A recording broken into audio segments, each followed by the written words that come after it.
One common question I so often get, and it's a very, very important question, is why do most forefoot runners, especially elite runners who forefoot strike, as well as habitual barefoot and minimalist runners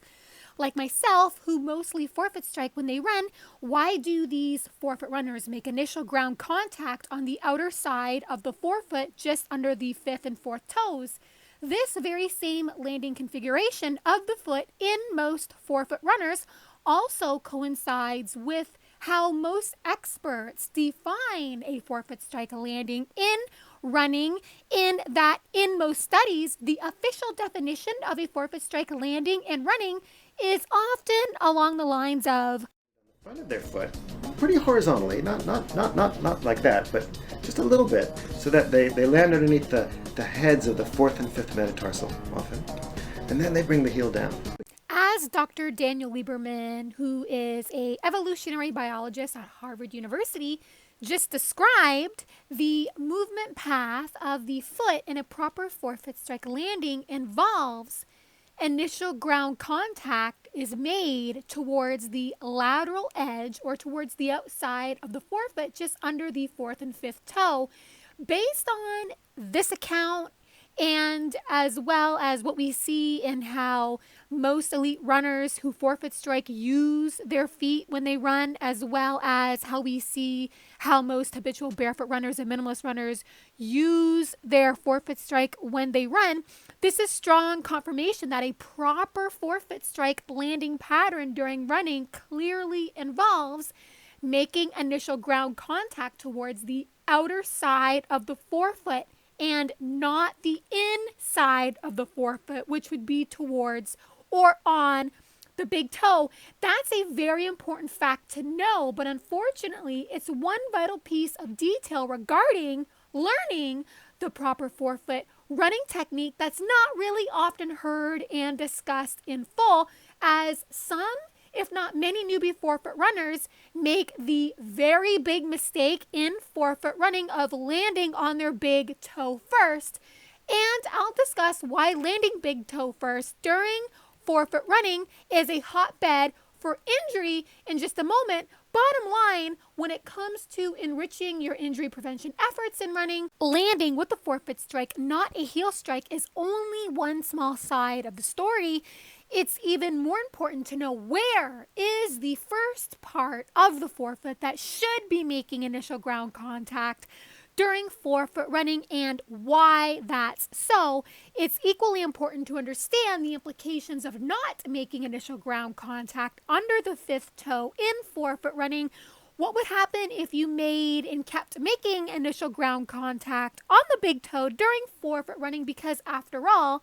structurally and anatomically, you can easily see why it would make more sense to strike the ground big toe first during forefoot running, because the area under the big toe appears more strong, more structurally robust than the areas under the smaller toes, which appear more flimsy and delicate. So why not touch down first on the big toe in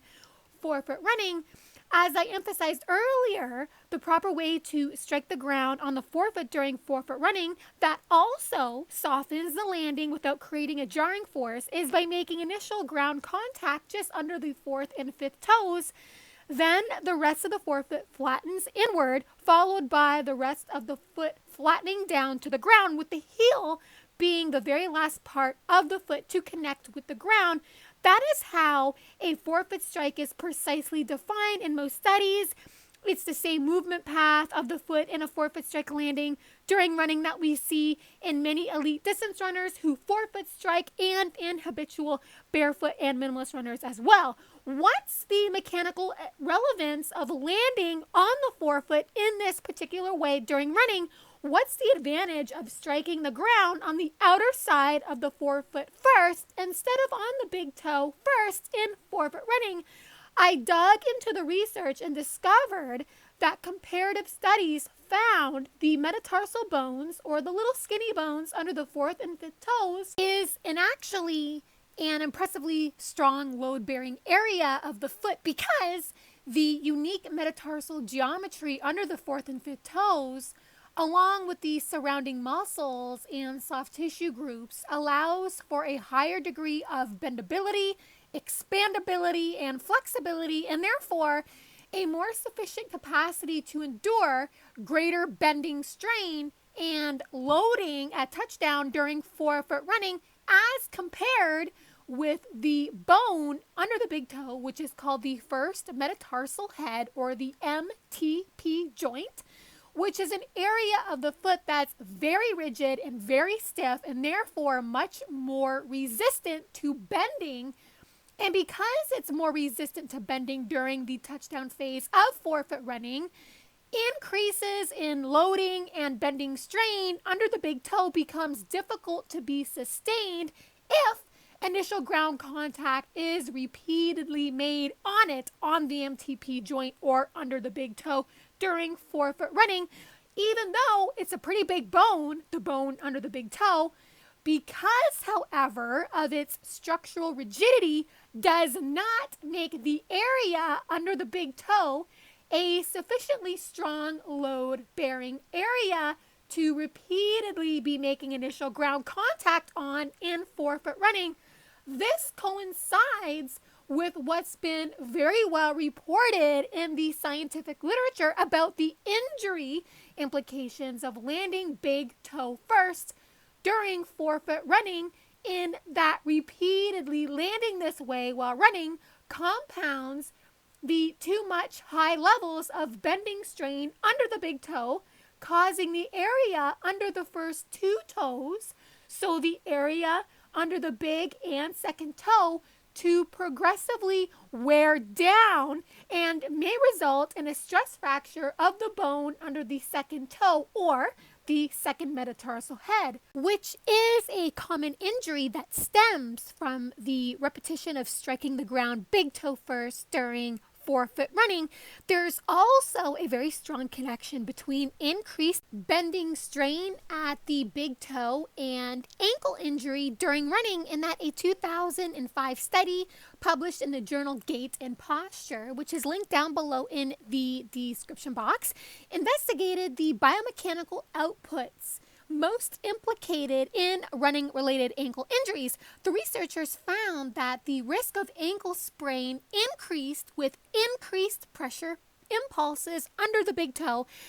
and that the increased pressure impulse under the big toe was followed by increases in ankle inversion, which means the ankle and the heel rolls away outward from the midline, and the front of the foot, or the forefoot and toes, points inwards towards the midline. During the stance phase of running, this mechanical entanglement becomes very pronounced when increases in plantar or foot pressure becomes heavily concentrated under the big toe during running, which in turn eventually places cumulative strain on the ankle joint, which could make the ankle very vulnerable to injury in this condition during running, and overall can really come about if you land on your big toe first instead of landing towards the outer side of the forefoot first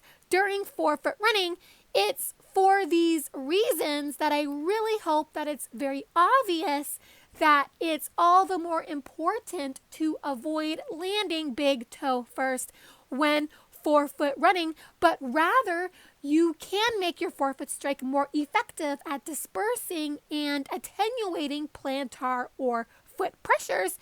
and bending strain by making initial ground contact under the fifth toe, because the fourth and fifth metatarsal heads are just more structurally conducive and accommodating to endure heavier load bearing and greater bending strain. This is why bending strain and loading doesn't exceed normal when initial ground contact is made under the fifth toe in forefoot running, but it so easily exceeds normal under the big toe when you strike the ground big toe first during forefoot running. So just to be clear, why is it significantly safer and more effective to strike the ground towards the outer side of your forefoot first when forefoot running and not big toe first. The bony and muscular framework under the fourth and fifth toes is very pliable and more bendable and very compliant,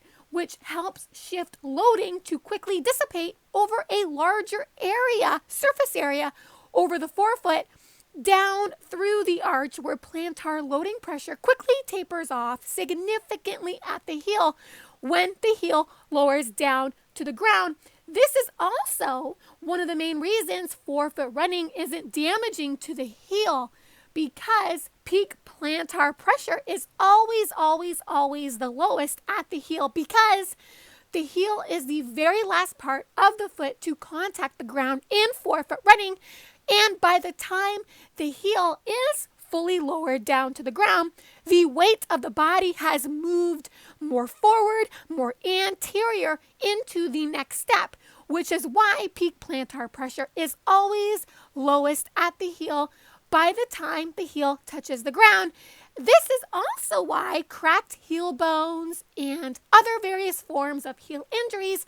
are not really common in forefoot running. That's another benefit of forefoot running, is less heel injuries, because the heel is virtually unaffected by harmful intensive impacts, and is also why external underheel protection and support isn't really needed and necessary in forefoot running. Bottom line, the take-home message from this video is that the flex profile on both sides of the forefoot differ substantially, and knowing that is very, very important, because where you initially land on your forefoot, under the big toe versus under the smallest toe, during forefoot running has big implications for injury prevention. Always remember that the area under the big toe is very rigid and very stiff, and because of that, the big toe's metatarsal head cannot tolerate a lot of bending strain if you land on it first in forefoot running,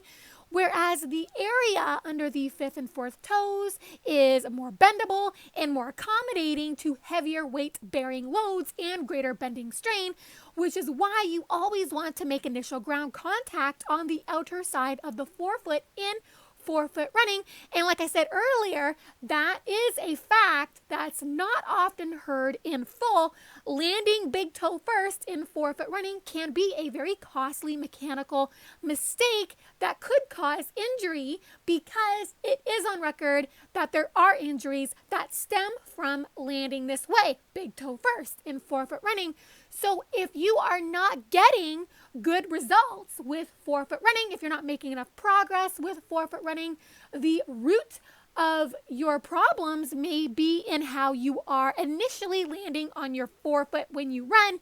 You might be making initial ground contact on the big toe and not on the lateral edge or the outer side of your forefoot under the fifth toe. Try making the conscious effort of tilting your forefoot towards its outer edge and let it drop to the ground just below the fifth toe. I find that running barefoot on pavement really strengthens your focus on how your foot is landing on the ground, and it's a great way to really gauge the precise spot on your forefoot that's making initial contact on the ground. And I've done many videos on the advantages and benefits of learning forefoot running by running barefoot on pavement. Those videos are all in the description box. So I just wanted to say a special word on where you should be landing on your forefoot and why, especially since more and more runners are making the switch from heel strike to forefoot strike running. It should grow increasingly important to make it more known that where you initially strike the ground on your forefoot makes a positive difference in improving your injury prevention efforts in running, and that landing towards the outer side of the forefoot is the correct way to land on your forefoot in forefoot running. It's a small but very, very vital mechanical action and sustainable solution that will help keep you rolling along more injury-free. I hope you've enjoyed this video. If you did, please give me the thumbs up. And if you are not subscribed, be sure to click the red subscribe button to stay more informed on the hot button topics: forefoot running versus heel strike running, as well as shod or shoe running versus barefoot and minimalist running. Thank you so much for listening and watching, and have fun out there on the roads and trails. Bye for now.